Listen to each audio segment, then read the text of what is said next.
This is the Doctor, President-elect of the High Council of Time Lords. I am definitely a madman with a box. Anyone for jelly, baby? I'm the Doctor. I'm 904 years old. I'm from the planet Gallifrey in the constellation of Castabras.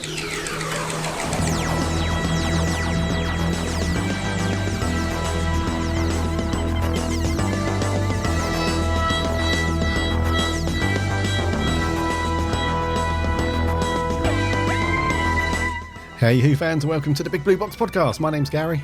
My name's Adam. And we're at episode 78. You're still doing something there. You've ditched the whoop. You've ditched the whoops. It's now like a little sub-commentary. It's like a little echo of your voice. It's shouting out. Yeah. It's like, it reminds me of Steptoe. When you do that voice, yeah.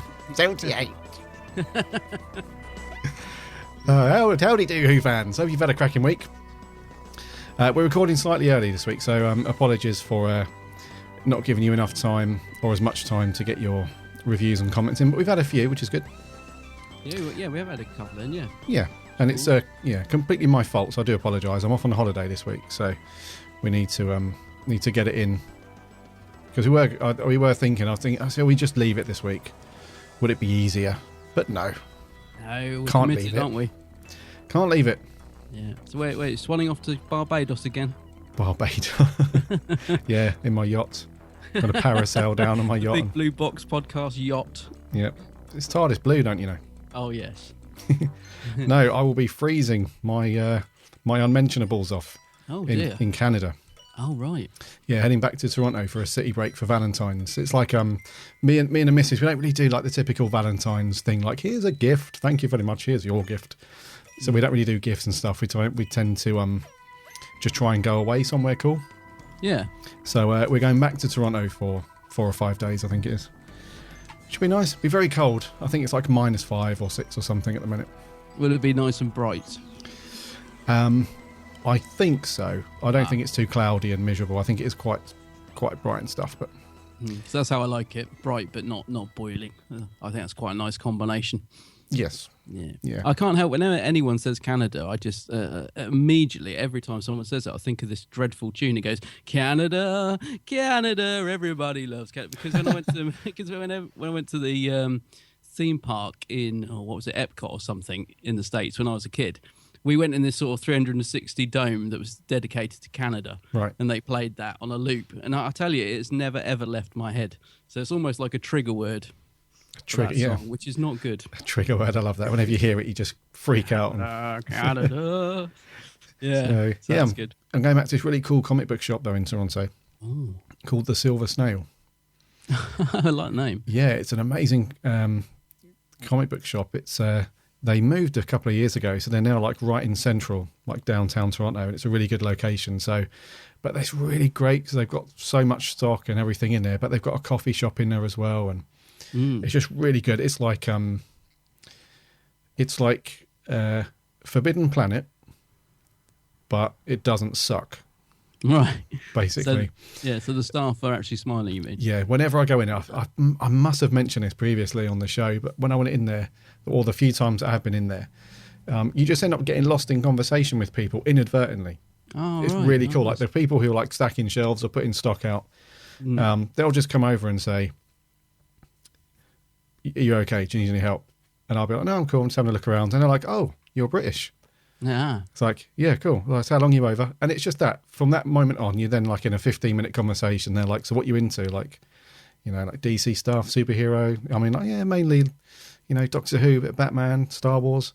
And they're like, oh, cool, we got this coming over from the UK and we got this guy coming down next week. And it's honestly, mate, it's like, and that's a bit unfair, really, a bit harsh, sorry. Forbidden Planet doesn't suck, does it, in general? It's just like you get the odd little experience where the staff are a little bit grumpy, and it's not really... So it's a bit unfair. I shouldn't have said that. But, yeah, I know what you mean. It is nice when you get a bit of interaction like that. It feels quite old school, and also it reminds me of what you were saying about that bookshop the other week, about how they knew their stuff and they're really into it. It feels like people who work in there want to be there, sort of thing. So it's a much nicer. Yeah. Oh, my pen's just flying across the room. He's flying his pen around. Yeah, it's exactly that. It's their customer service is really, really good. And you can't help but just get drawn into conversation, even with other customers in there. It must be I don't know if it's a Canadian thing or whatever, but I've been in conversation before with just another guy paying at the till. We ended up talking for 10 minutes about Doctor Who and Star Wars, and so I'm really looking forward to that. Oh, I love it. Oh, sounds good. Yes. Sounds really good. You've been up to anything cool the last week? It's not a week, actually. The last 4 days since we recorded. Isn't it? Yep. Actually, I was just going to say, because we're recording this on a Tuesday, which is quite unusual for us. We normally do it sort of towards the end of the week, don't we? We're actually recording this on Christopher Eccleston's birthday. Do you know? Fantastic! So he's fantastic. So he's 52 today, I believe. If the internet is right, correct. Yeah, he doesn't look. He doesn't look 52. No, he looks 72. But no, Chris. Come on. Happy birthday, Chris. What's your favourite Eccleston story? My favourite. I'm tempted to say Rose.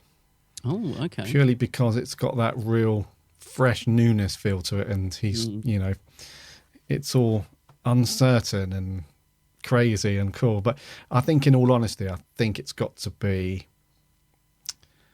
Boomtown in the Doctor Dances. You know that? Yeah. The two-parter. The gas mask child. Yeah, I think it's not that's Boomtown. What's it called? Sorry, the Empty Child and the Doctor Dances. Sorry, the Empty Child. Yeah, and the Doctor Dances. Yeah, I think. Yeah, I think we reviewed that. No, we haven't done it yet. No, we haven't done it yet. No. But yes, that's my fave, I would say. Cool. What about you? Well, yeah, that is definitely up there. As you've chosen it, I actually love Parting of the Ways. I actually think, I'm going to go Parting of the Ways because I just love the way he tricks Billy into going back to Earth, and there's so many great scenes in that, and proper full-on Daleks being nasty. So yeah, Bad Wolf, Parting of the Ways, I think is a cracking two-parter. So the finale, I'm going to go with that. Yeah, series end. Yeah, that is. Yeah, they are cracking stories actually. Yeah, some good stuff actually when you think back. So we're recording on Chris's birthday, which is good. So happy birthday, Chris. In terms of what I've been up to, I have booked a ticket to this weekend's Phantom event in Chiswick because not that there's anyone there that I massively want to meet, because it's mostly Cybermen. Yeah. That, to be honest with you, if they walk past me in the street out of costume, I wouldn't know. But so there's a lot of Cybermen there. But there's Turlo's going to be there, Mark Strickson. I've never met him, so I'm going to get his autograph. But to be honest with you, I mainly booked it because their events are only £10 and you get a free art print and the autographs are cheap. And to be honest with you, I just fancied hanging around with some other Who fans. And this comes back to a bit what you were saying earlier, because I was looking at it thinking, I'd like to meet Turlo, I suppose. I haven't got his autograph. And there's the K1 robot. It'd be good to get his autograph. I was sort of talking myself into it, but I just fancied hanging around some other Who fans. So I've booked that for this weekend. Oh, nice one. And that's pretty much it. I've also booked my hotel for Cardiff, so that is definitely on for the Comic Con weekend. So I'm looking forward to that. Yep. And some great news has come up, which we're actually going to talk about in the news as well, which has really made my day concerning that weekend. So really, really pleased about that. So that's been me pretty much in the last few days since we spoke. Coolio. Yeah. I've not been up to too much really. I haven't watched any. I haven't watched any Who apart from our review this week. Another little Funko has snuck up on the shelf. Saw it. Yeah. Yeah. I've just found it really. I found it really cheap. I can't remember where I got it from now. We were out the other day, the weekend, and I can't remember where I got it from. Where were we? Yeah, I saw it for like £7 somewhere. Wasn't in the Who shop, was it? You haven't been sneaking back in there. I've not broke in and taken a load of. It'd be funny if you see a load of selfies. Just a guy in like a balaclava, but with a Fourth Doctor scarf around his neck. It's me taking like a million selfies after hours. But where were we? That's annoying me now. Anyway. So I picked that up. He's on the shelf next to the other 12th Doctor in the orange suit. Looks very cool. It does. I noticed they've done another exclusive in the red spacesuit of the 11th Doctor, haven't they? They have. Yeah. Which for a second I thought, did Matt wear the this red spacesuit, but then of course he did. Yeah. I mean, they have got a lot of use out of that costume. It must stink. But yeah, he did wear it briefly, didn't he? I think I can't remember the episode. Hyde, maybe, I don't know. He did. It was yes. Was it Hyde? Where he was jumping back through the pocket into the pocket dimension. Was that the one? Oh, it wasn't the one in the TARDIS, was it? Journey to the Centre of No, it wasn't that. I don't Forever. No, I don't think so. Oh, dear, we must review that one day. That story. Yeah, it's a bit of a funny one, bit of an interesting one. A bit of a funny one. Yeah. Yes, right. So you haven't been up to much else? Just other than Funkos. Yeah, other than that, not much really. Normally, we've got a few more days to play with before we record, so we can do stuff. But yeah, not much, mate. Okay. It's all good. I think we should land this dude, though. Yeah, you land it. I'll grab my pen that I've managed to throw across the floor, and then we'll get into the news.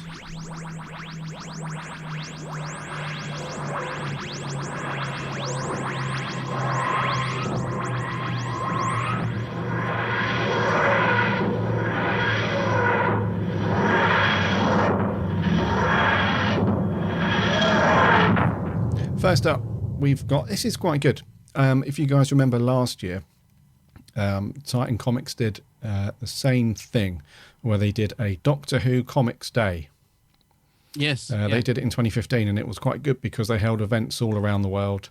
They did a couple in America, they did one here, some other places, and essentially it's just a celebration of Doctor Who comics in general, really, by Titan Comics. So this year it's in July, Saturday the 9th.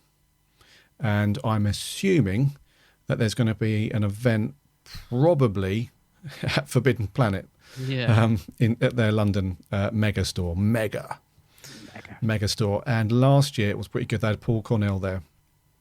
Oh, he's good. I like Paul Cornell. Yeah, so he's been involved quite heavily with the Titan stuff, and Neil Edwards as well. So they did it last year, and I'm sure it was at Forbidden Planet in London. Yeah, I think they normally are. Yeah. And essentially, it's if you can get to one of the events, you can just pick up a whole stack of the Titan comics. You can get them signed. They always have like 3 or 4 people there doing sign-ins from people who have worked on these comics from Titan, and they normally do like a load of offers as well. So you can pick up like a load of back issues a little bit cheaper and all that stuff. So if you're into your Titan Doctor Who comics. This July, if you can get into London, or did they do another one somewhere? I think they might have had a little event up in the Newcastle store.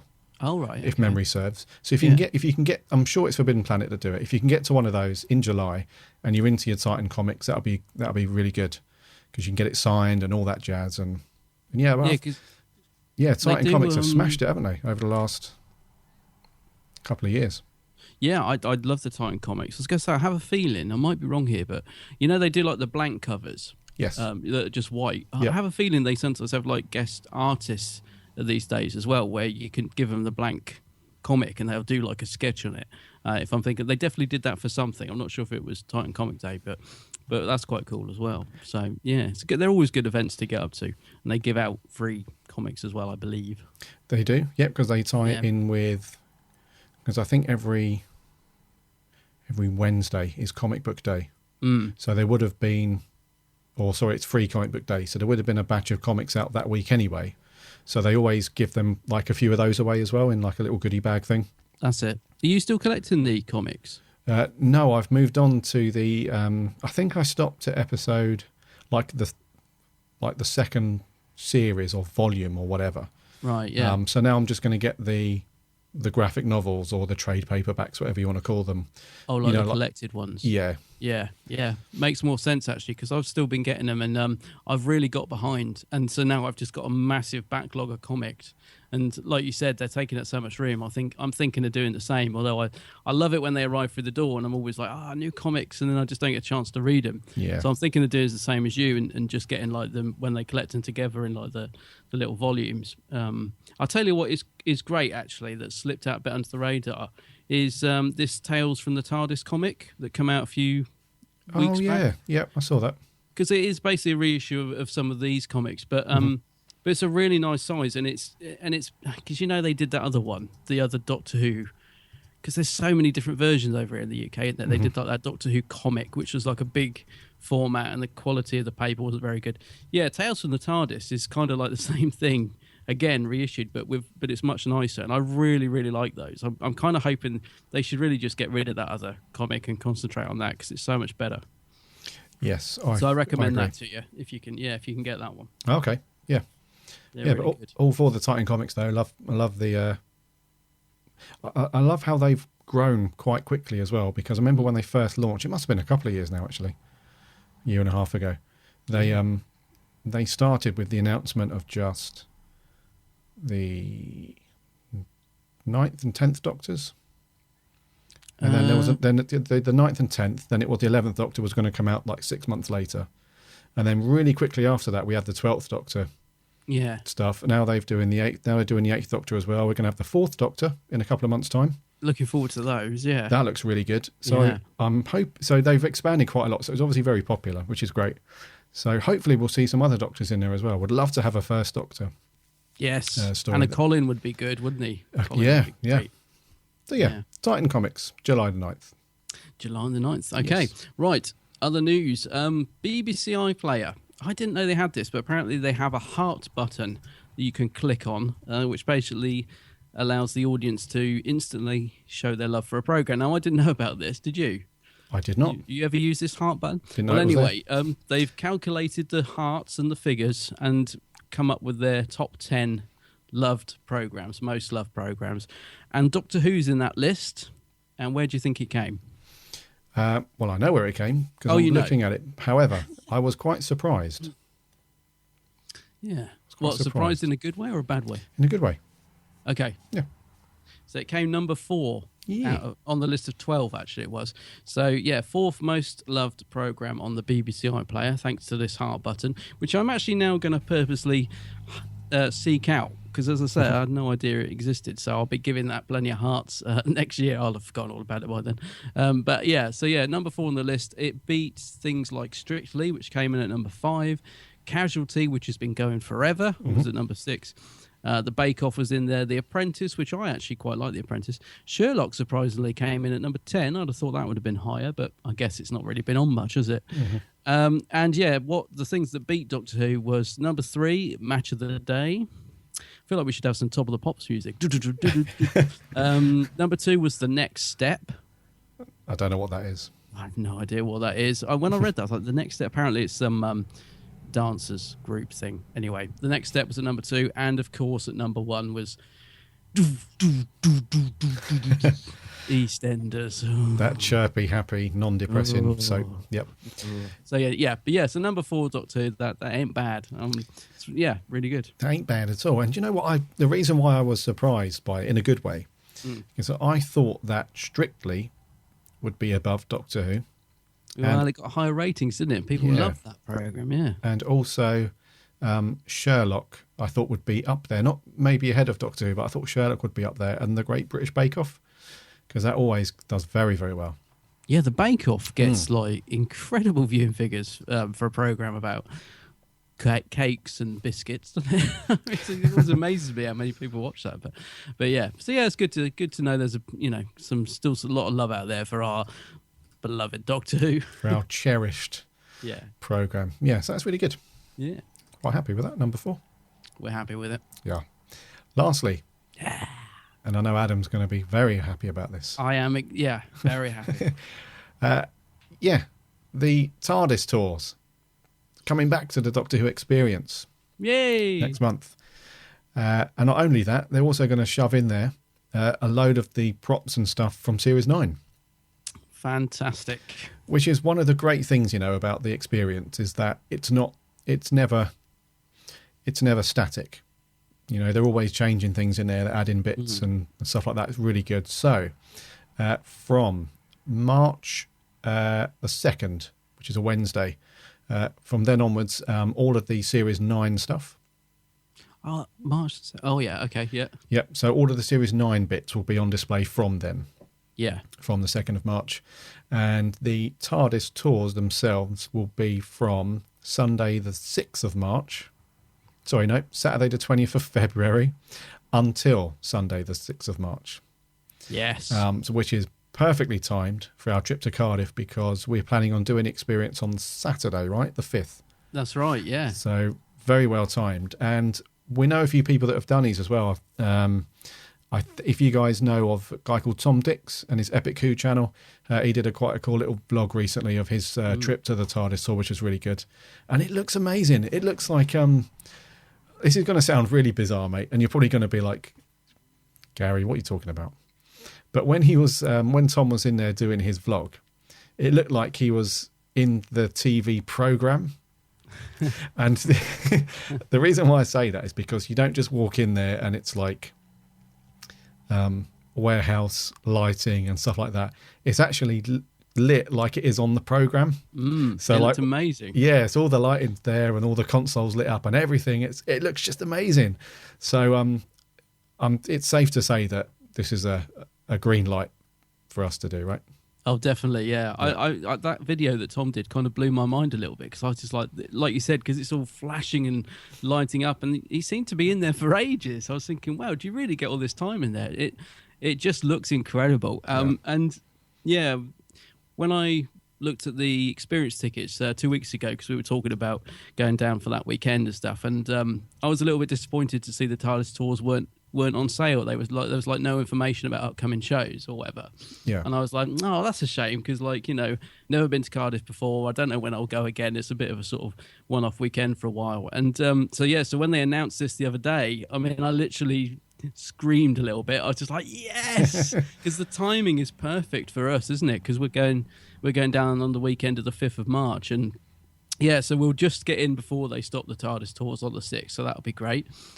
We get to see the new Series 9 stuff, which will have just been put in there. So it's just brilliant. I'll tell you, it's really made my day. Yeah, I'm really excited, as you can probably tell. Well, have you done the TARDIS tour? No. All right, so you're going to be doing that, yeah? Yeah. Excellent. Of course. And we won't be rushed because our partners won't be allowed in. It'll just be me and you. We'll be able to geek out for the whole hour without being, come on, hurry up, how much longer you gotta be? That's true. Oh, so that's my partner, by the way, just in case yours is listening thinking, hey, I'm gonna punch him on the nose. Are you guys gonna hurry up with this nerd thing? Yeah. This geek thing you've got going on, just hurry up, will you? Yeah, we won't be rushed. Yeah, so great. We'll also get to see the new Sonic. Oh, yeah. In the flesh, as it were. It is. Yeah, and that reminds me, have you got that balaclava you were on about earlier, so we can break in the middle of the night and steal it?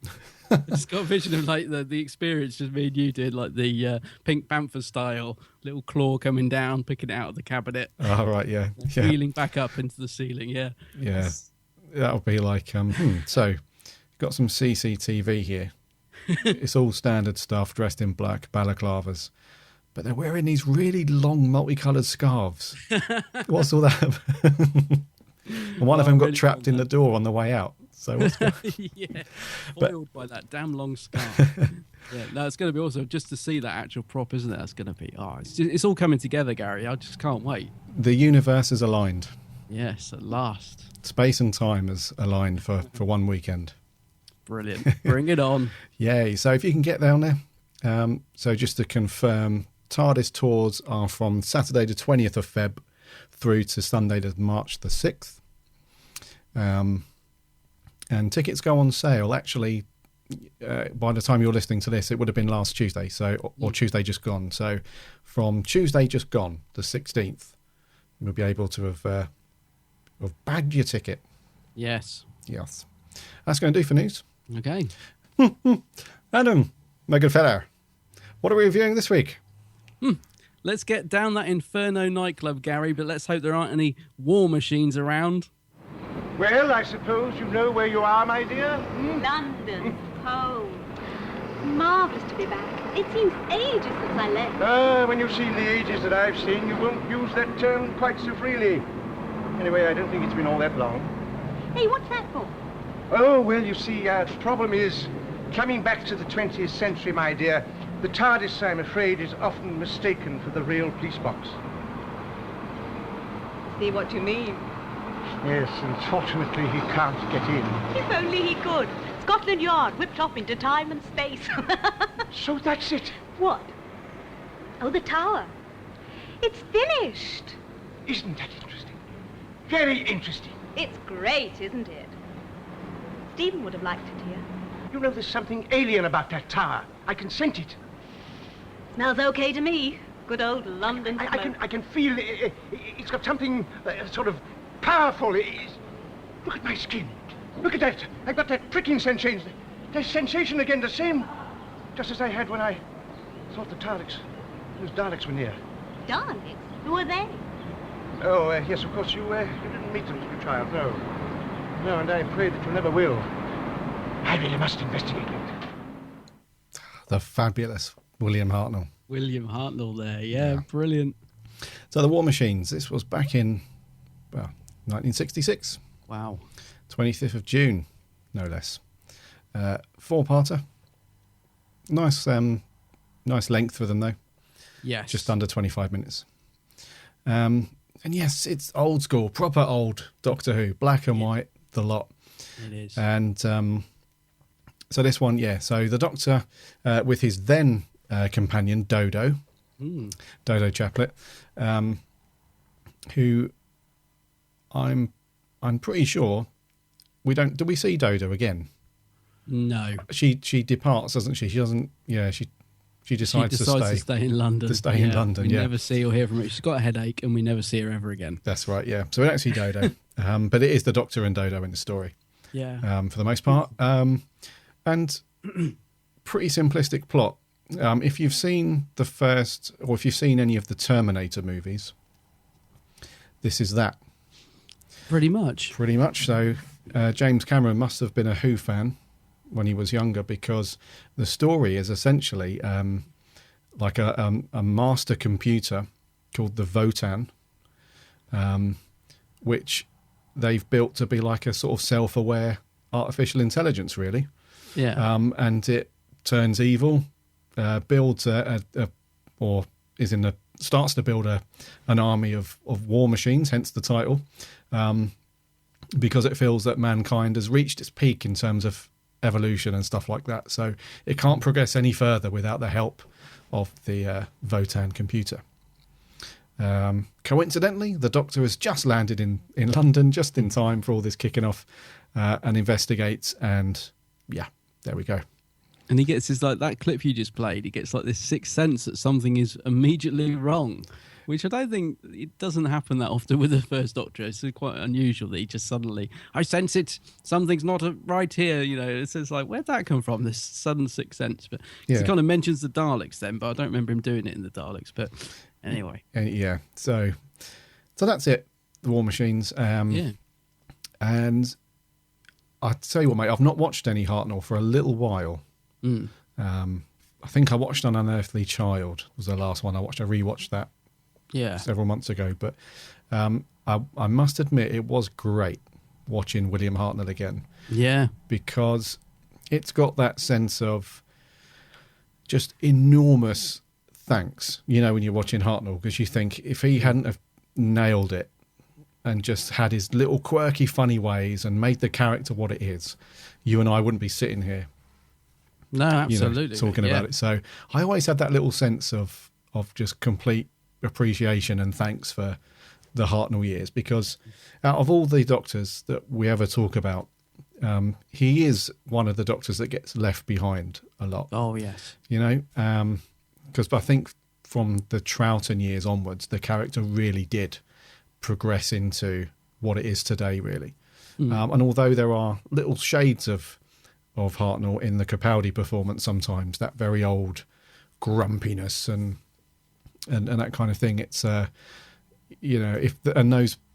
listeners out there, if you haven't watched much of the Hartnell years, or you really are missing out on like the foundations that paved the way. And you can see like a lot of these little inflections in some of the Doctors that followed as well. And as a story, I think overall, before we get into some of the details, I think this is a pretty good classic Who story. It's got some of those really good things about Who, where the companions split up, and we have these little side stories going on, and it's there's little moments of detective work going on by the Doctor, and there's There's a few action scenes in there. And it's got that real old school BBC Britishness about it as well. Very much, which is great. So yeah, as a story, I think it's pretty good. What did you think, like, overall? Yeah, because funny enough, I was thinking this morning actually before we kicked off, before we started talking, I was thinking actually we never know what each other thinks of a story, but we often get an inkling or an idea, like we do chat off air obviously, and we often sort of know whether we sort of like it or not. I was thinking with this story actually, because we haven't had sort of time to sort of really talk about it or anything beforehand, we knew nothing about what each other thought of this. Mm-hmm. So I was thinking, I wonder if Gary will like it, because I've always loved this story, which is why I was really excited that we were going to do it on the podcast today. There is, for the very reasons you've just mentioned.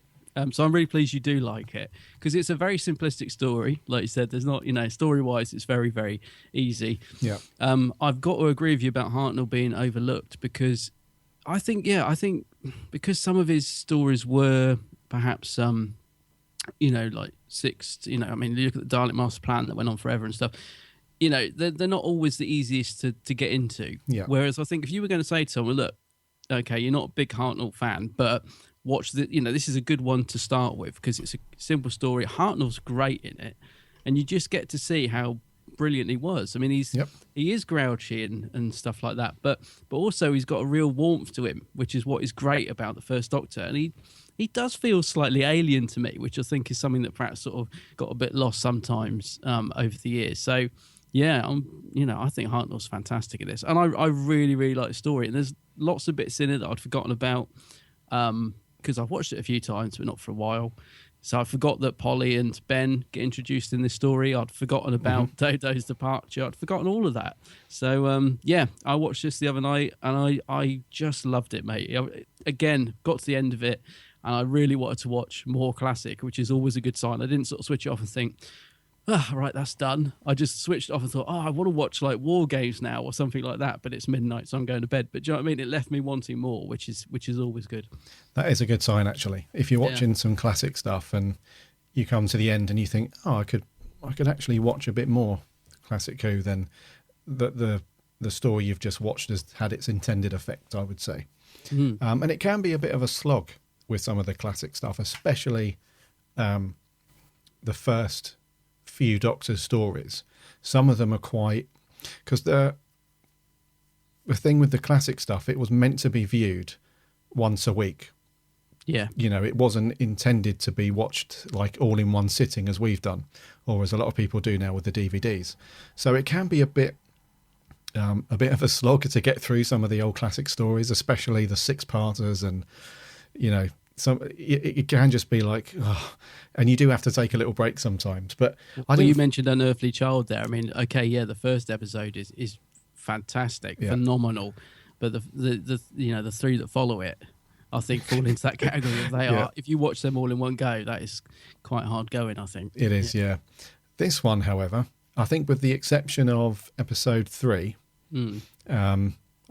mostly it's okay. You can watch it in one go. I absolutely watched it in one go. I remember when I first watched it, I remember thinking beforehand, am I going to have to watch the first two and then watch the next two maybe the next day or whatever? Yeah. It's quite well paced, I think, actually, for a 60s Who. Yeah. I found it nipped a lot, especially episode 1. Absolutely whizzed by. Like when the credits rolled, I thought, wow. Yeah. It really nips along at a good pace. You're right, episode 3 does slightly lag a little bit, but it has got that great cliffhanger with the camera zooming up to Hartnell holding the compact. That is just one of the best shots ever. Yeah, I was going to mention that. Yeah, that's that's an amazing shot in all of Who, actually. Rightio. Story-wise, like we said, it's fairly simplistic. There's not a lot going on, and it's actually creepy. Just how much. I mean, it's not an obvious direct rip-off, but the James Cameron Terminator films is basically this in a nutshell. It's like a computer that they've developed that can think for itself and supposedly is meant to manage all of like the world's financial systems and military systems and so on. And they kind of sell it in, don't they, as it's not influenced by emotion and can make the correct decisions and on all that jazz. And it turns bad, doesn't it? Because it feels that it feels that humankind can't progress any further without it. Yeah. And then It's kind there's of super intelligent, isn't it? It's yeah, just- yeah. So it's basically Skynet. You know, it basically decides in a nanosecond that human race, you know, is insufficient. And when they talk about, you know, possible resistance from humankind, it said, well, they'll be eliminated, and hence the, you know, the development and production of these war machines. Yeah. And there's quite a big cast in this as well. The supporting cast is quite a few, because we have like a team of like scientist, engineer type people who are actually working on this computer. We have I guess they are companions in a way. We've got Dodo, Ben and Polly. We have the Doctor himself. We've got some other like head of department people, like Churchill type character and that sort of people. And then we've got the army people who get their backsides handed to them. And then we've got the props themselves, these war machines, which we'll come on to in a little bit. So support cast wise, any people that stand out to you? Any people that didn't really do it for you? No, they're all good in their own way. I mean, they are terribly British. They are. Everybody in it is terribly British. And they're very much sort of acting of the time when it was made, so it's a little bit stilted. But no, I think everyone's in it is quite good, actually. There's nobody in it that hams it up too much or really goes over the top. I think it's quite a good cast, actually. As I say, they are a little bit, I suppose now it's viewed as a bit sort of stiff, you know, stiff upper lip type thing. Yeah. Is a little bit over the top. But no, I thought the cast were quite good in it, actually. And I love the setting of the BT Tower as well, which obviously was very modern and new and wow, amazing when this was made. And but no, I think the cast are good. I think they work perfectly well. I mean, when someone does hypnotized acting, which there's quite a lot of in this, you know, it's very easy to make that performance laughable when, you know, being hypnotized. But I think they do a quite a good job, actually. Yeah. What do you think? Yeah, I completely agree about the Britishness of it. Yeah. And it is completely of its time. Everyone is yes, what? Yeah. It's all that kind of, you know, really old school Britishness. But I did like a couple of the supporting cast. I really liked the guy who was like the head of the organisation, the old Churchill type character. Oh yeah. You know, is it Sir Charles or something Sir like that? Charles, I think so. When Ben escapes from the factory, yes, and he goes running over and he's like yelling at the Doctor and this guy like, "You got to sort this out. You got," you know, he's got this Cockney type of accent going on. And that guy, what's his name? Yeah, Sir Charles, isn't it? I'm pretty sure. Yeah, played by William Mervyn. So he was very good because he tried to maintain like this level of calm. Like Ben's just like yelling at him, like, "You gonna sort this out or what? You gonna do this or what?" He's like, "I'll have no more of this, young man," and he just tries to like dismiss him completely. And I like him because he gets involved as well. He actually goes down to the factory. He's there with the army and all that stuff. So I thought he was a good character. Yeah. I quite liked when you were saying about acting hypnotized or possessed, whatever. I quite liked the two doctors that get sort of hypnotized early on. So we have the main, the professors. Yeah. So we have Professor Brett or Professor Crimpton? Yeah, one of the two. Those guys actually, they get sort of hypnotized by the Voton quite early on, and I thought they played that quite well. They were quite straight, they were quite flat when they were doing that, and there's a really good scene where they're having like a press conference. Oh yeah, and Sir Charles is, going through the motions, and the professor just turns up late, barges in, drags the other guy off, drags him out over to the thing, and then he gets hypnotized as well. So I thought those guys they played that quite well. And there was that cool scene as well where one of them was trying to escape and whatnot. And there's Did like you a little- notice the camera in that scene? I'm not sure if it's meant to be there or not, because it's kind of a press conference. So you got like reporters. Oh, you have got someone doing a really bad, worse than my American accent, haven't you? Got like a reporter there. from the New But York yeah, Times, yeah. But did you notice the big clumsy camera in shot on the left hand side in that scene, and it kind of just wheels out, and then clearly the next shot of the close up of Sir Charles is from that camera. But I was thinking, is that meant to be there? Is that meant to be in shot? Because it's one of those really big old clumsy 60s camera. But yeah, next time I watch this, just have a look left hand side of that scene. It's just really clearly in shot, and I don't think it's meant to be there. But I guess because it's a press screening, you could get away with it. Maybe it was meant to be. Oh, right. But it's clearly filming the next shot. Oh, okay, right. I was thinking, right, it's just because you can sort of see it getting in position. It suddenly gets lifted up to film the next shot. I'm thinking, well, okay. Do you know what? I wouldn't be surprised if I think it's a... yeah, because if you go through most of the Hartnell episodes and you know the Troughton ones, it basically anything from like the first, especially the first two Doctors, you can always spot like little gaffes, like little microphones coming in. You can see. I think they did tidy some of it up when they and I wish it. they wouldn't, because I Yeah. love spotting things like this. Yeah. I love it. It's part of it. I'd really enjoy looking out for these little things. Yeah, I know they did in some of the early ones. I can't think what it was now. It might have been the Daleks or whatever. They sort of did digitally remove some of the boom shadows and stuff. And I'm just thinking, no, leave it in. I love all that. Yeah, it's great. If you've got the old VHS, the original VHS tapes, you'll be able to see them on there. Yeah. But I'm pretty sure when they did the restorations for the DVDs, they removed a lot of those little mistakes and little things like that. But actually, while you're talking about restoration, because this is quite important, I don't want to forget this later on. Do you know, I watched the extras on this. I'll tell you what. Me too. Yep. Did you watch the restoration thing? Mm-hmm. My word, didn't they put some effort into getting this back together? Yes.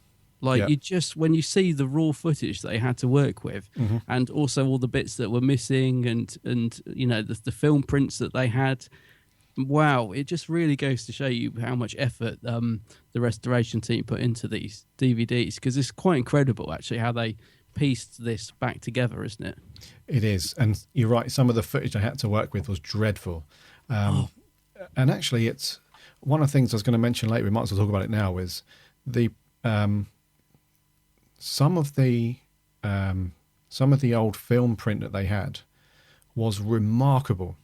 And I know they did a fairly decent job of trying to get it all consistent, because you can see that in some shots it's a bit grainy and a bit cloudy, and you know they've cleaned it up as best they can. But there's half a dozen scenes in this where, even though it's black and white, it looked like it was filmed yesterday. Yeah, I don't if you guys have seen this on DVD, or if you've not seen it, check it out. There is like literally 5 or 6 scenes where the picture quality is crystal clear. There's no film grain, there's no noise, there's nothing on the actual film negative itself, and the contrast is amazing. I don't know what those. Did it say in the extras where those bits of film came from? I don't think they mentioned it. I think they just targeted like the bad stuff they had to fix and clean up. And they used all sorts of things to get it together. Like I think there was one film print found in Nigeria, because this was wiped in the 70s, completely wiped. Yeah. So they managed to find one in Nigeria, I think. But a lot of it was cut out for was censored. So like in New Zealand and I forget the other place, they cut bits out that they considered too violent. That's right. You know, like there's Yeah. a bit where someone gets a head chop to the back of the neck, which is so tame by today's standard. Yeah. That was cut out back then. So they had to sort of they had to use the original audio recordings that someone had got, and then they somehow managed to sort of digitally put back in those frames that were missing, and so much work went into it. But yeah, I think they found 2 sets of prints, and they sort of merged them together. That's right. To make one very crisp print and the best of both bits and all that sort of stuff. Yeah, a lot of work went into this. Yeah, massive. Yeah, that's a good point actually. If you can watch the features, it's really interesting. It is. And I bet you loved the one called Then and Now, I did. because you love your location stuff, don't you? I loved it. I kept thinking. I actually went on Google Maps straight afterwards and I had to find that little Muse. Yeah. It's brilliant. Yeah. I just loved it. Yeah. And that's it's quite interesting that they filmed quite a lot around London, because normally especially back then with the budget that they had, it was maybe a couple of location shots and the rest was done on, very, very small, very cheap set. Yeah. Whereas on this one, they actually went around quite a lot. There's a lot around Covent Garden, obviously a lot around the BT Tower, and lots of different locations around London. Yes, and I love seeing these War Machines on location. I mean, although they look a bit clumsy in that, there's something really great about seeing black and white footage of Doctor Who on real location as well. Yeah. Don't know what it is. It just, because I suppose because it didn't happen that often. Like I said, it was mostly, a lot of it's a lot of studio sets. So it's great when you get a bit of location in Doctor Who. And, I don't know, something about just seeing the first Doctor on a real place. It's just something about it. Yeah, it's amazing. So I loved it. Also, what did you think to something that we don't really see that often in Who is like a custom episode opening screen? So we had these really old, I was going to say really old then, it is really old, these retro sort of computer graphic-y fonts to say episode 1, and then it had like the font, the word split out onto 2 lines and stuff like that. That was quite, I've not seen, you don't really see that much in Who. No, I loved that. Again, it's so sort of classic, and I don't know if it looked really modern when they did it, but it looks so nostalgically brilliant now. I really liked that. I think at the time people would have been like, "Whoa, yeah, that looks awesome." Yeah, so that was quite a nice little touch. I thought you don't really see like custom fonts because normally you just have like the intro music and theme. You have like the episode title, and then it fades, and then you're in. Yeah. So it's a nice little touch, really. I thought so. And a couple of episodes, a couple of podcasts back, we did Brain at Morbius, and we were talking about the TARDIS prop looking battered, and, and that was one of the last stories to feature the original prop. I couldn't help but notice that in this, filmed 10 years earlier or whatever, it looks like it's ready to fall down in this episode. How on earth did it last all the way to the Baker years? Because it really looks battered at the beginning again. And it's weird as well, because, these little things intrigue me. Like when we're on location, the windows are white and it's got the St. John's Ambulance sticker just visible. Yep. And then when they cut to the studio bit, which actually does work pretty well, the windows aren't white anymore, and the St. John's Ambulance sticker's missing. And I'm just thinking, when did what happened? Like little things like that just intrigue me. Yeah. Well, back then, they wouldn't have had much in the way of continuity people. No. To say, is that right? We need to move in props around. We can't have, stuff different. You just reminded me, actually, talking of continuity, did you notice that the War Machine keeps changing from number 3 to number 9 in between shots? And it's going mad in the warehouse. It turns round and it's number 9, and then it comes towards you and it's number 3, and then it turns out it's number 9. It's just constantly changing. Yeah. So they didn't worry about things like that back in the day too much. Yeah, that's because they only built one machine, didn't they? One machine, yeah. They only built one, but they changed the number to say that War Machine's going off that way. We've got another one. So, but I think in the edit, they didn't really care too much. They just wanted to get the scene together. Yeah. Which you can forgive little things like that. Once again, I love it. I don't know why. I love spotting little things like that. It just makes it fun. Yeah. One thing to mention actually, which really impressed me from the off, really, was the opening shot is somebody clearly at the top of the BT Tower, and the camera is like this really big panoramic. It pans around like all of London. Oh yes, yeah. And it pans around. Centrepoint, I think. Is it Centrepoint? Centrepoint, yeah. They filmed it, yeah. So it starts off and it pans around. You see the whole of London, and then it sort of zooms in, sort of down on this street on the left-hand side. It zooms in, and then the TARDIS materialises. And I thought that was amazing. I mean, back in 1966, to do a shot like that, was just brilliant. And the sound effect kicks in, and you think this is going to look clunky because somebody's on a camera like a mile away up on the tower. How are they going to make this look good? But it looks amazing. like, you know, the angle the TARDIS materializes at, it's just brilliant, really good. It is, and it sounds such a simple thing, but yeah, you think about it back then. Yeah. Like even to like bother to do that, like, you know, it's not important to the story or anything. They could have just literally filmed it, land in the studio, but the fact they went to the effort to do it, and it does. It's a great start, isn't it? Yeah, Yeah. I know really exactly what you mean. The Inferno nightclub. Oh, what a place! What a cracking joint that looks like. Because we have this, because Dodo, because she's really happy to be back in London, isn't she? Yeah, swinging 60s, isn't it? Yeah, as she quotes it, she's back home and she's loving it. And when she meets Polly, because Polly's working as an assistant, isn't she, for one of these professors? Yeah. She's like, what's there to do, sort of thing. And she went, oh, you want to go to the Inferno? And that's where we meet Ben as well. And the Inferno nightclub is one of these... I thought it looked a bit like a dungeon, to be honest with you, because you have to go down. It's like a little side alley, isn't it? Somewhere, and you go down these steps clearly to get into it, and it looks quite dark and cold. But yeah, you've got some typical, really old school 60s dancing. It's really funny. I must admit, I did chuckle quite a lot when you just see these couples dotted around. And one thing I noticed, actually, it was quite funny, because the director must have said, Adam's dancing, the director must have said, right, in this scene, we're going to have this person walking through and they're going to come to the bar and have a conversation. So just keep dancing, blah, blah, blah. Don't look at the camera.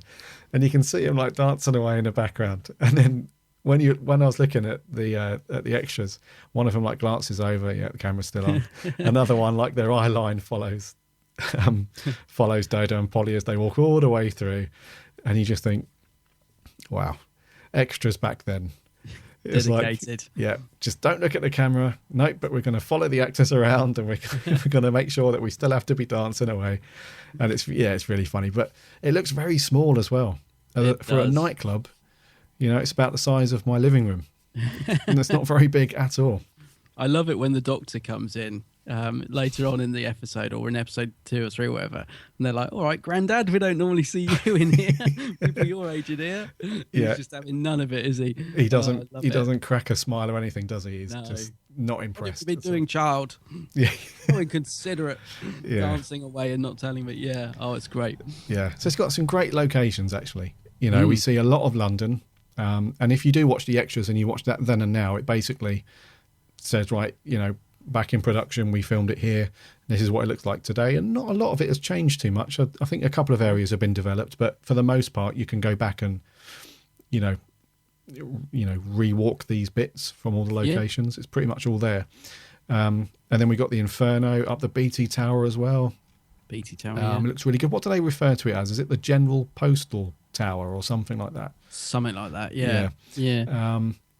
And then we have the like these, you know, just very typically Doctor Who warehousey type sets and stuff like that. But it's all really good in terms of locations and all that jazz. For back then, you know, it does move around quite a lot, because we have some Doctor Who, especially the classic stuff, where it can feel a little bit claustrophobic almost. Where well, it's they've got like 3 sets and exactly, confined to 3 sets, and we don't really, nothing happens outside. But this is very open and quite expansive. I also think because sometimes when you cut from location to studio, it can be quite clunky as well, can't it? And I think actually in this, it's not bad at all. Actually does match up quite well. Even that bit from the TARDIS going to the close-up, which goes from location to studio, if you don't look at the windows, actually matches up quite well. And the outside of the Inferno, where they've got like there's obviously built like a bit of a bridge, haven't they? And it's under, there's a telephone box. Even that, which is studio, which then goes on to like Bedford Square and all that, it all matches up quite well. I think they did a pretty good job. Yeah, and I think they moved things around slightly as well. So there's a scene where it cuts to like an outside shot. I think it might be outside Inferno or outside the warehouse, one of the two. But then instead of just moving the camera around and having this couple just walk past camera up the street, they went like a few streets away, because they felt that, you know, that matched up a bit more with what was going on and stuff like that. So they did put quite a lot of thought into, you know, how they shot locations and that. So that was good. Yeah, it works really well. Yeah. Good. Anyone else on the support cast? did it for you. It was all nobody really stood out as like an amazing performance. There was just like the odd person that really played their character pretty well. Everyone seemed to. There wasn't any pantomime stuff going on in this one. No. I didn't spot him, but apparently Mike Reed, from EastEnders and stand-up comedian, apparently he's one of the henchmen in the warehouse. Oh, really? But by the time I'd read that on the production notes, that scene had finished. And I couldn't be bothered to go back, but apparently he's in there somewhere. Very early role. But I didn't spot him. Yeah. But yeah, no, sportcasts are really good, I think. Yeah. Professors are pretty good. The army guys are pretty good. They look genuinely terrified when they're getting completely destroyed by the war machine. And then so like some of the other extras were quite good. Like the woman that works at the nightclub at the Inferno, she was quite good. She's the one that says to the doctor, isn't she? Like, what are you doing in here, Grandad, or something like that? Yeah. So it's all pretty good. Not too bad casting. There was nothing terrible, nothing over the top. Everyone was doing their job, really. Yeah. Yeah. Even the extras. Yeah. Right. Ben and Polly. Yes. Really liked Ben in this. I think I always forget, it sounds terrible, but I always forget poor old Ben as a companion. I think because so much of his stuff has sadly been wiped and isn't in the archives and everything. Great character. Really nicely acted. By Michael Craze. I don't know. I just can't help but have this sort of slight pang of sadness, and because I just wish there was more of his stuff to watch. Because I like him. He's a sort of a cockney, well-meaning, looks out for Polly all the time. Yeah, I think him and Polly actually work really nicely in this one because it's their first story, and as I said earlier, I'd forgotten that. So it's a really nice introduction to both of them. They instantly sort of work quite well together, I think. Ben and Polly, really like them, and Annika Wills is is just really nice. I like the character of Polly as well. Yeah, she is good, and I like her role in this where she had two parts to do, really. She had the normal Polly, who was, like you say, she was really nice, and it's funny how she gets asked to go and get Ben out of his bad mood because he just walks in because he's a sailor, isn't he? Yeah. And in the Navy, and he just walks in and plonks himself on the end of the bar, looking totally miserable. Doesn't he get into a scrap? He gets into a fight, doesn't he? Yeah. One of those brilliant Doctor Who fights. And and Polly, she gets asked to go and... Which I thought was a bit dodgy, really, because you would never ask anyone to do that now. If you saw like a random stranger at the end of a bar, regardless if he looked a bit grumpy or not, you wouldn't send your... as a woman, you wouldn't send her over just to let's get him out. A bit weird. Go and cheer him up. Let's go and flirt with him for a bit and cheer him up. But back then it's a different time, I guess. I thought Annika Wills actually did quite a good acting job in this, considering it's her first story. Presumably it was the first one she filmed. I don't think they filmed them out of sequence back then, did they? I don't know. I don't think so. I'm not sure, but I thought she seemed to she didn't sort of feel like she was new to it, if you know what I mean. She sort of seemed to be in her stride quite well, I thought. Yeah. Same with Michael Craze. I thought they both sort of seemed very much in character. It didn't sort of feel like, oh, these guys are new, they haven't settled into their roles yet or whatever. Because I think Dodo, apparently I was reading in her first story, she had a Cockney accent, and they were like, after that first story, she suddenly started speaking very posh. That's true, actually. Yeah, they decided that, no, that's not working, so we'll get rid of your Cockney accent and you can be very British from now on. But whereas I think Ben and Polly just seem straight away in character and work really well. Yeah, and I totally agree, mate. And so I liked the two-parter that Polly had with that normal Polly, and then we had like a hypnotised, sort of very withdrawn, in another world kind of thing. And it's really cute actually that she saves Ben sort of subconsciously. Yeah. That's quite cute. So you can tell from that moment on that, they were going to be quite close as companions, and he really has a thing for her, doesn't he, quite early on? Yeah. Excuse me. He really goes out of his way to make sure that she's saved, and he doesn't want anything to happen to her, which is quite good. And I come back to, I mean, I really like Ben, and just like you, I always forget how good of a companion he was. Yeah. And his acting in this is really good. And like I said earlier, it's not to the point where you think, oh, he's just going overboard now. It's OTT. Even when he's like really irate and screaming in the Doctor's face and Sir Charles's face, even then it's like you can tell it's quite emotional, and he's, he really does have a lot of. He really cares for Polly's character, for Polly, and Yeah. So I really liked him in this, and he does have some fairly decent stories from this point on. The 10th Planet, he's pretty good in. What's the next one after this? Is it Smugglers next? Smugglers, which I don't think it doesn't exist, does it? No. I think there was an audio. There's some audio out there of it. That's right. Yeah.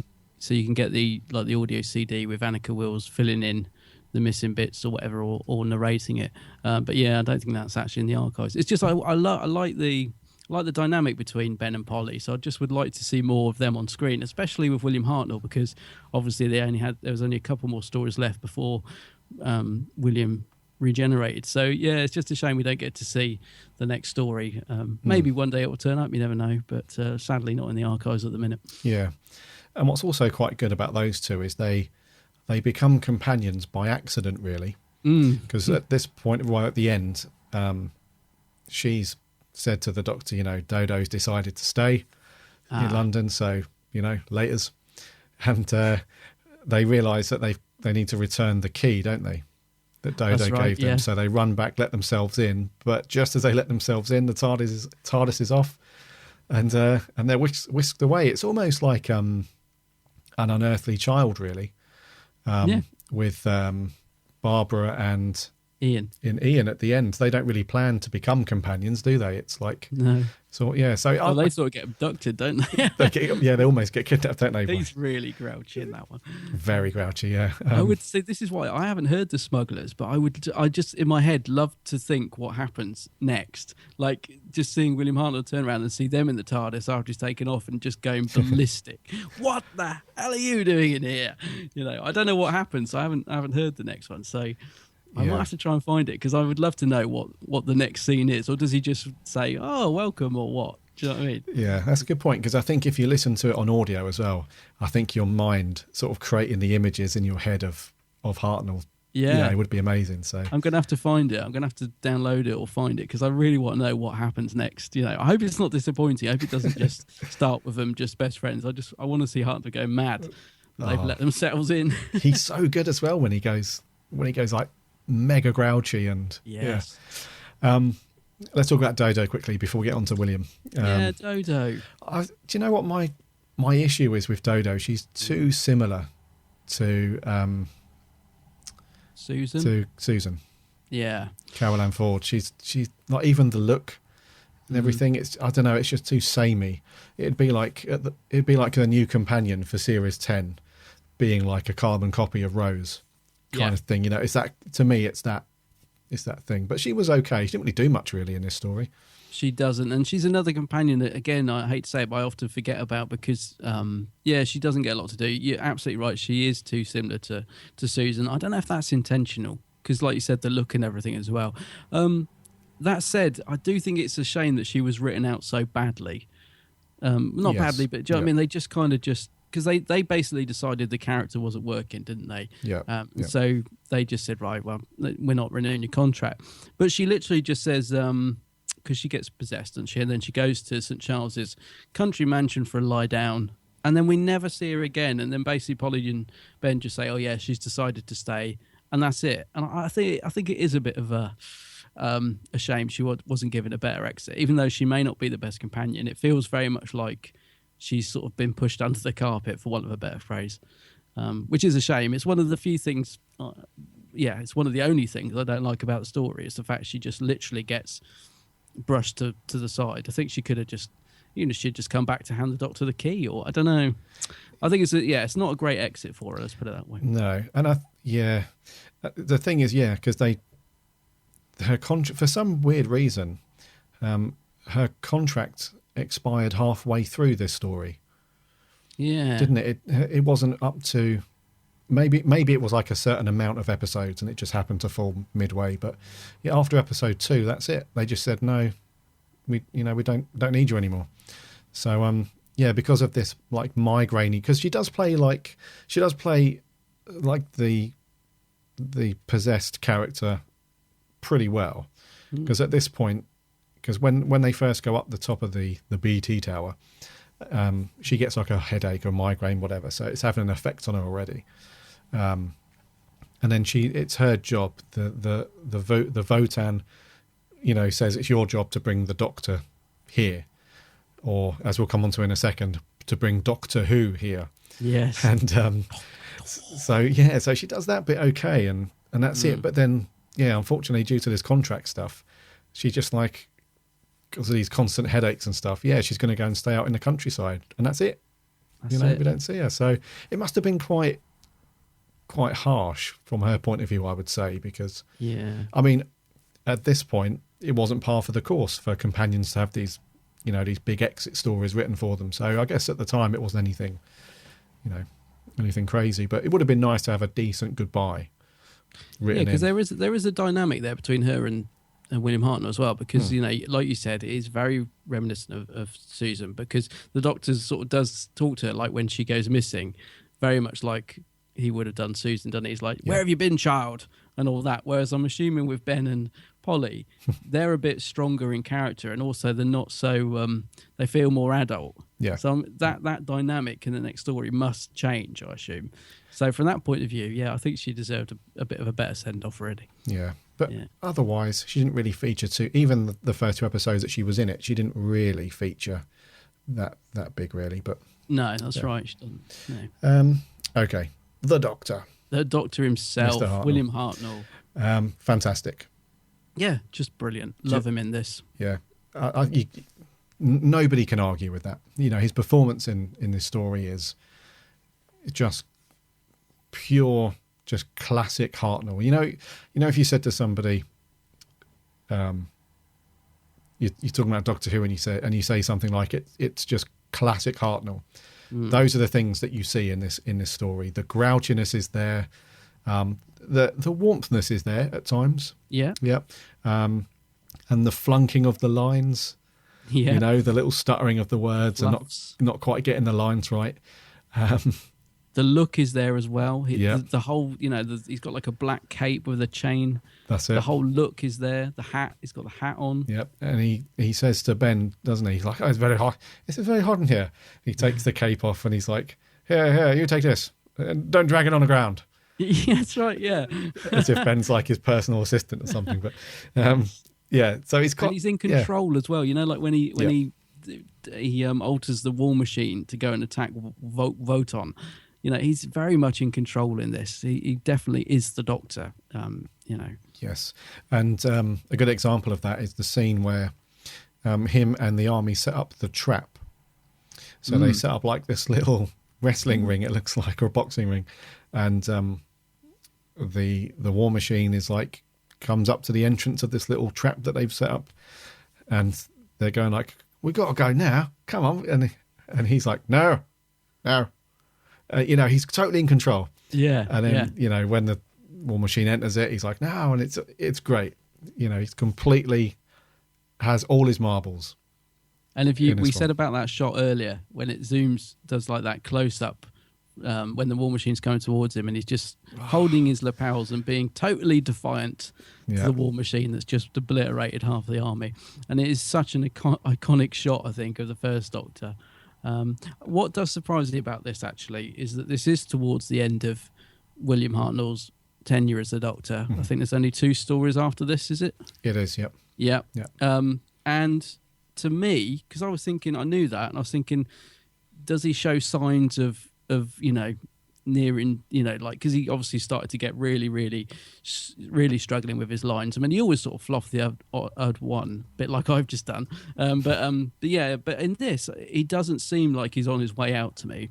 To me, he's actually given a really strong performance. There is the odd fluff, but nothing. I mean, there's a lot worse earlier on in his tenure. Oh yeah. I think he's really strong in this, and as I said, considering it's near the end of his run, I found that a bit surprising, actually. I thought we might sort of see signs of him perhaps not being on top form and thinking, yeah, well, probably, you can see why they were thinking he should move on and whatever. But no, I don't see any of that in this at all. I think he's brilliant in it. No, I agree. So, I mean, this is pretty much it. I mean, after this one, the Smugglers we don't have. And then it's the 10th Planet, his regeneration episode. So this is pretty much his last full-length story that we have, really. Yeah, and also after the 10th Planet, I know we get Power of the Daleks, and was it sort of mid-series or something? Again, it wasn't like 10th Planet wasn't at the end of the series, I don't think.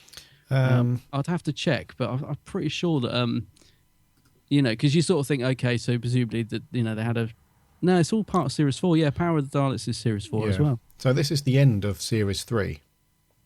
That's right, this is the end, isn't it? And then William Hartnell does 2 more in Series 4. That's it. And then regenerates, yeah. That's it, yeah. So this is it for like his complete era, Yeah, yeah. But yeah, he's absolutely, mate. He's completely on it. His performance is brilliant.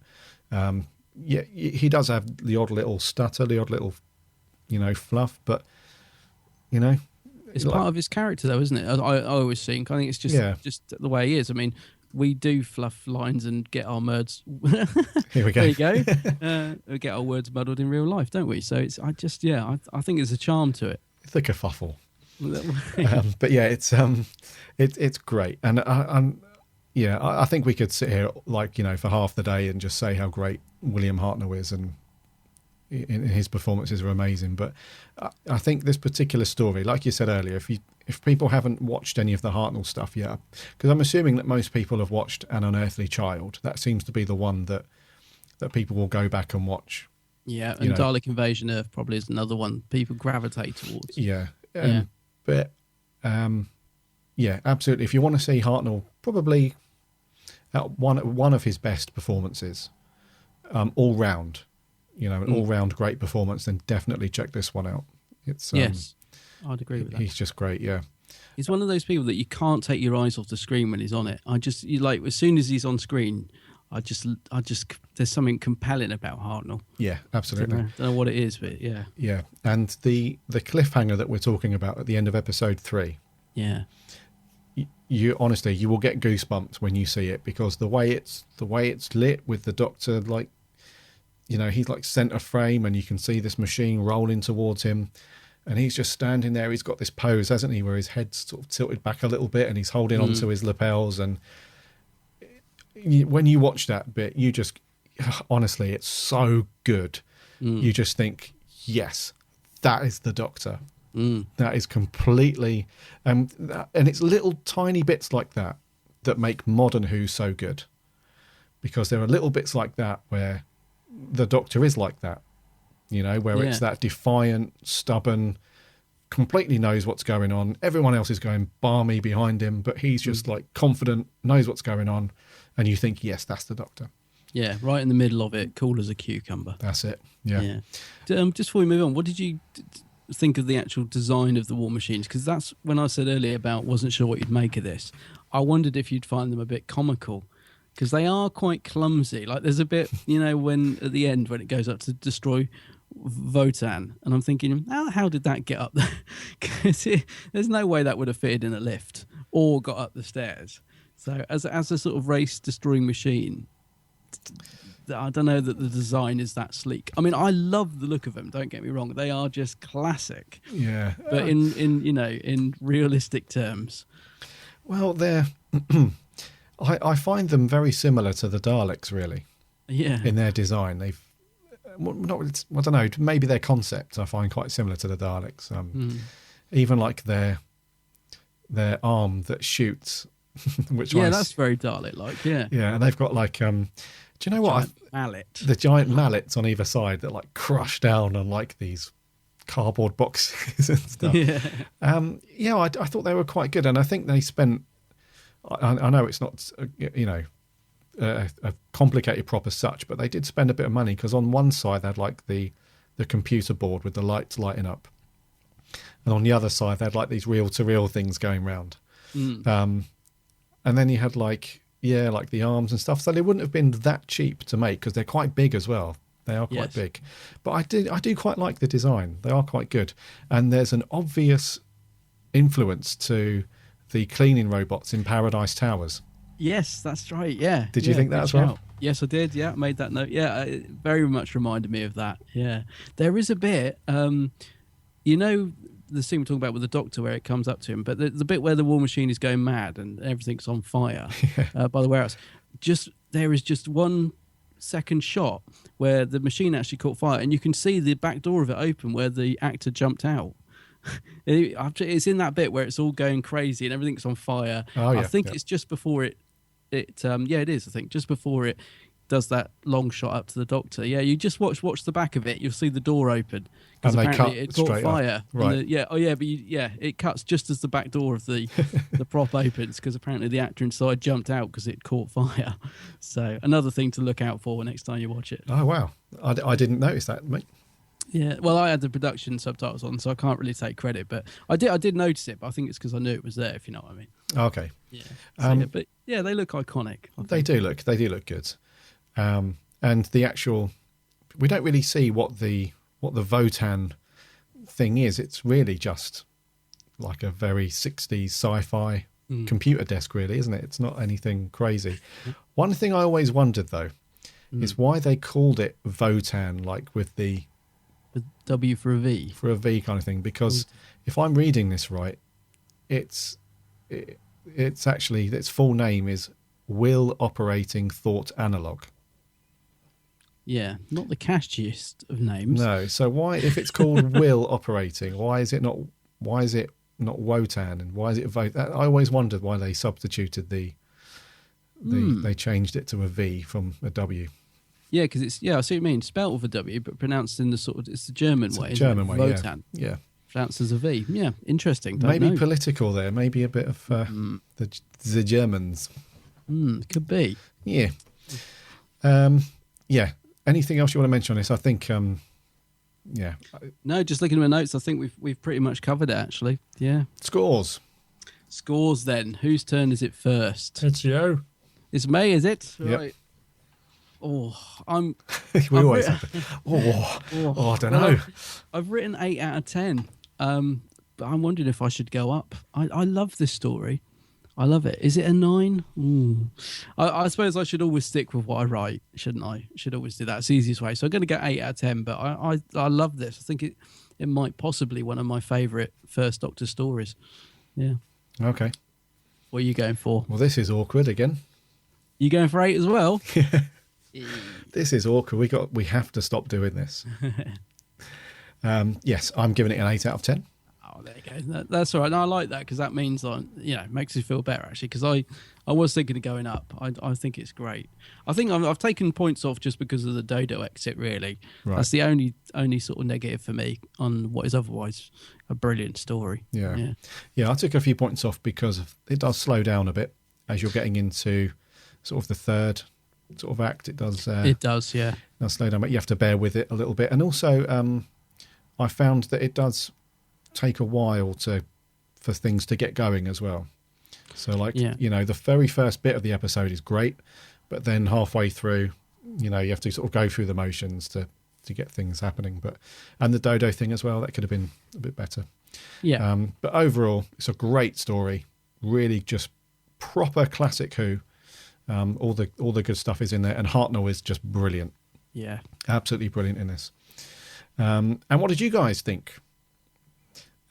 On Twitter, we had at Master Whovians says, great story, and it really set the boundaries for Unit 2 years later. Oh, I hadn't thought of that. Yeah. Overall fantastic. However, Dodo is underused. 8 out of 10 as well. Excellent. On Facebook, Lewis Palmer says, might have to rewatch this at some point because it really didn't leave an impact on me. For me personally, it dragged. I like the introduction of Ben and Polly, but some of the story is incredibly dated, and I never say that about classic Doctor Who. So for me, it's going to be a 4.5. I just don't enjoy it like some people. You must give it a rewatch, Lewis. I think I wrote that on the page. I think he might enjoy it more on a rewatch. I must also actually give Lewis's YouTube channel a shout out, because Lewis has a channel called The Gargantuan Apple on YouTube. He does loads of Doctor Who reviews and really funny little vids, and he deserves a lot more subscribers. So go check out The Gargantuan Apple, because he's a great little YouTuber, Lewis. Yeah, he's and fair play, Lewis. You always comment and follow us. So good stuff. Let's do an audio clip. This is our good friend Alex Kingdom. Aha. Oh, Gary Allen from the Big Blue Box podcast. Now, the War Machines. This is my favourite First Doctor story, honestly. I really enjoy the War Machines. I think it's something that shows that even though in classic Who, these great stories can be invented. Now, I love classic Who. It's better than the modern stuff for me, and I came into the modern stuff. And I think that people look over the First Doctor era, but this is one that when you look at the First Doctor era, you just go, this is Doctor Who. It's the definitive article of what Doctor Who is. It is in the 60s, so the production values don't stand out as much as, a Series 9 story, but that doesn't matter. In all honesty, I think in our society today, I don't like the fact that everything has to be CGI, everything has to look good. Why can't the things that actually matter, like great storytelling, go to the forefront? I really enjoy the First Doctor in this story. I think he's great. I don't like Dodo Chaplet, and Ben and Polly are also good as well. I hope I got Ben and Polly right. I might got names wrong. Anyway, see you guys next time. Cheers, Alex. Cheers, Alex. I do agree with you about CGI there, mate. I'm not a fan of all this CGI we get nowadays. Much rather have a prop that gets set on fire too. Set on fire. A real prop. That endangers actors and stuntmen's lives, yeah.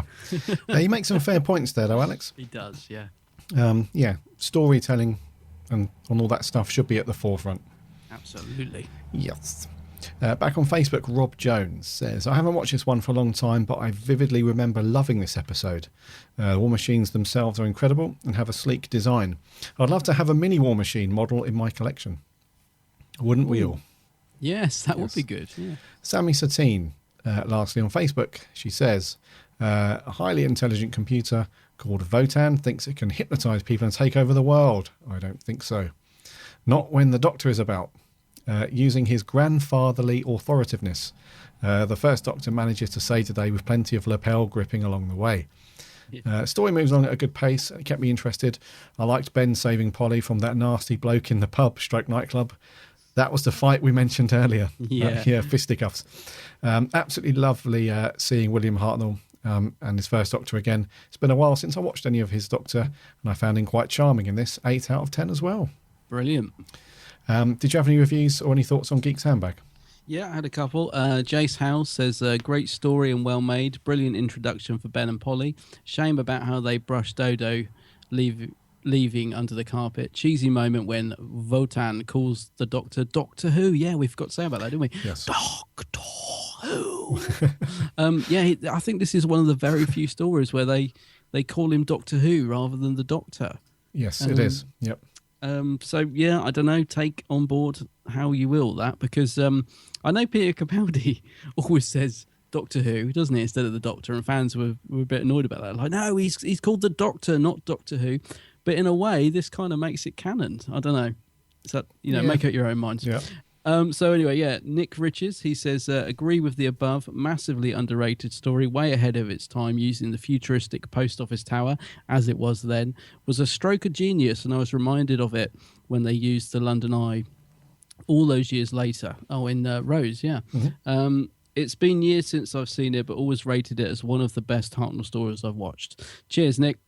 And finally, Ben Smith says, it's a hugely underrated and one of my favourite 60s stories, action-packed with a great enemy, a fantastic performance by Hartnell, and the introduction of the incredible Ben and Polly. Ben gives it 10 out of 10. A 10. Nice. Another 10, yeah. Yeah, cool. Yes, we did forget to mention, actually, the Votan calling Doctor Who. Bring me Doctor Doctor Who. And interestingly, when they brought Who back 2005, if you look at the closing credits of Rose, the Doctor is called Doctor Who. Yeah. Doctor Who. Who is the Doctor? I will say I love the voice. When is the Doctor? You love the voice of the Votan.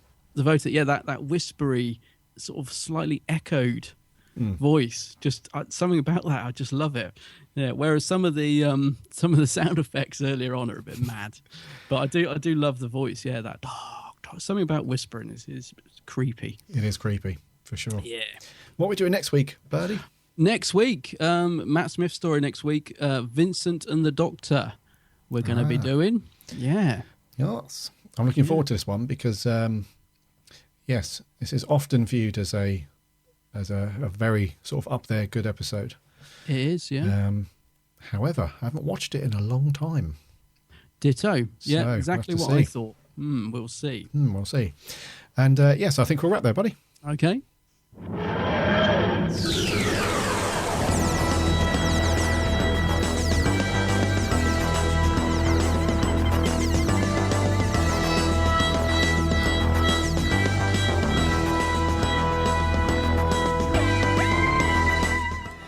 Thank you very much for sticking with us for this week. That was episode 78 and The War Machines. 8 out of 10 for the pair of us. Yes. We really will have to stop giving all these stories the same score. Because people are going to think like, you're just copying each other. But it's very hard. Honestly, it's complete coincidence. It is, and I always do that thing of, because we now have the cameras on Skype, I always show Gary the score, just like they do on the countdown program, just to prove it's true. Ah, yes, we should. Yeah. Maybe we should do that. Oh, it wouldn't make a difference, would they? They'd be like, yeah, you wrote it after. Yeah, of course, that's true. Yeah. But yes, completely coincidental, but a well-deserved 8 out of 10, I would say. Next week, Vincent and the Doctor. We should be recording at our usual day next week, which is normally a Thursday. So you should have plenty of time to get your thoughts and comments and whatever audio clips into us. And I know that a whole big bunch of you have seen this one multiple times.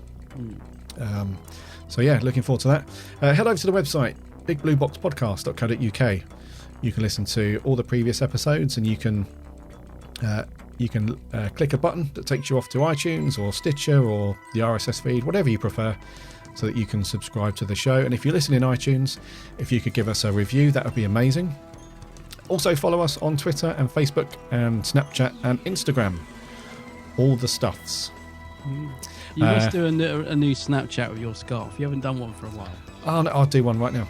Yeah, okay. After Or this, your yeah. slippers. Take your pick. Yeah, cool. Also check out Adam's channel, The Geek's Handbag, Oh, Geek's Handbag, yes. on YouTube and Facebook. Yes. Some amazing videos there. Thank you very much. Until next week, my name's Gary.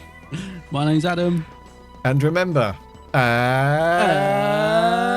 Lottie!